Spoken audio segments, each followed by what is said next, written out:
10/6/2025 मंगलवार दिन पड़िया ब्लॉक अंतर्गत नीलीगुड़ा ग्राम पंचायत कार्यालय परिसर में अबकारी विभाग तरफ निशा द्रव्य तथा अपमिश्रित और विषाक्त मादक द्रव्य विरोध में एक सचेतनता कार्यक्रम अनुष्ठित हो जाइछि। एही कार्यक्रम में श्री टंकधर भूई अबकारी उप अधीक्षक मालकानगिरी सभापतित्व करी जिले में चली निशा द्रव्य तथा अपमिश्रित मादक द्रव्य विरोध में सचेतनता अभियान विषय में आलोकपात करते एवं अपमिश्रित मादक द्रव्यर सेवनर परिणाम विषय में लोक अवगत कराइबा सह सचेतन करने को अनुरोध करते। अन्यतम अतिथि भाव में पड़िया थानार सब इन्स्पेक्टर श्री नीरज कुमार बाग, नीलीगुड़ा ग्राम पंचायत सरपंच श्रीमती देवे माढ़ी जोगदी अपमिश्रित निशा द्रव्य सेवनर भयावहता विषय में लोक अवगत करते।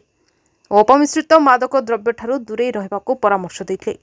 ଏହି କାର୍ଯ୍ୟକ୍ରମରେ କାଲିମେଳା ଅବକାରୀ ଥାନାର ସବ୍ ଇନ୍ସପେକ୍ଟର ଦୀପକ କୁମାର ସାମଲ, ଅବକାରୀ କନେଷ୍ଟବଳ ପ୍ରବୀଣ କୁମାର ସାହୁ, ସୁଜାତା ହିଆଲ ଓ ଅନ୍ୟାନ୍ୟ ପୁଲିସ କର୍ମଚାରୀମାନେ ମଧ୍ୟ ଉପସ୍ଥିତ ରହିଥିଲେ।